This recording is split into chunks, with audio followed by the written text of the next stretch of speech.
Voglio esprimere il nostro impegno come salesiani, come famiglia salesiana, giustamente per accompagnare questo momento di grande prova, di grande dolore, dove abbiamo bisogno anche di consolazione dappertutto.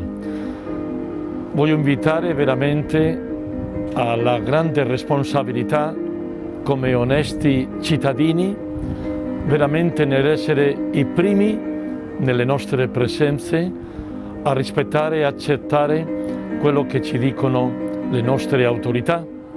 Vi parlo da qui, da casa, dal Sacro Cuore, con una Roma vuota, però allo stesso tempo dicendo: mia cara famiglia salesiana, carissimi confratelli, giovani animatori e tante persone che possono vederci, non possiamo soltanto essere tranquilli dicendo: a me non ha colpito.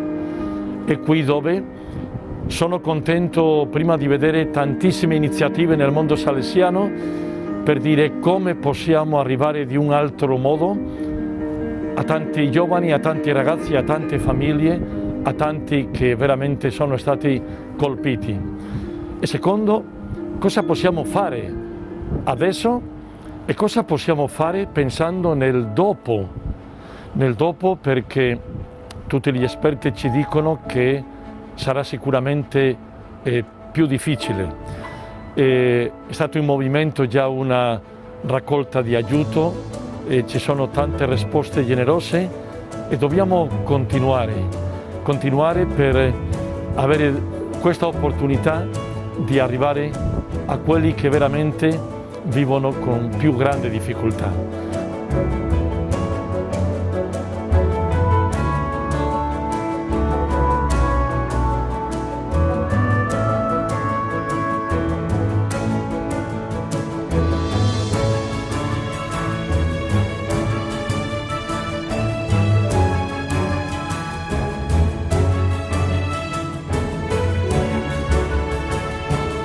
Faccio un grande appello a tutti e a tanti benefattori, amici, persone che veramente avete un cuore molto sensibile e pronto per dire: anche noi vediamo come aiutare, come fare il nostro piccolo, umile ma importante contributo.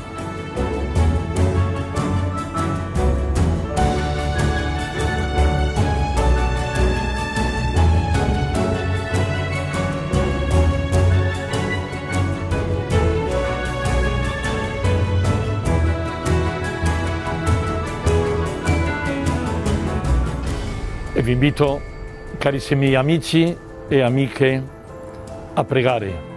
Anche in questi momenti dobbiamo rivolgerci a Dio, al Signore Gesù, e chiedere la forza del Santo Spirito. E lo faccio con la mediazione del nostro amato Padre Don Bosco e della nostra Madre Ausiliatrice. Trovarci nelle maniche di camicia per dire: cosa possiamo fare?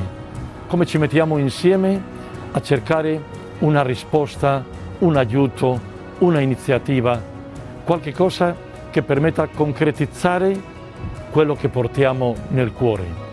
Ritengo che anche molto salesiano, e in questo senso la preghiera del venerdì scorso con Papa Francesco, in quella piazza di San Pietro vuota, ci ha invitato veramente a pregare con fede, a non perdere la speranza e a sentire le parole del Signore Gesù nella tempesta: non dovete avere paura. Preghiamo con fede.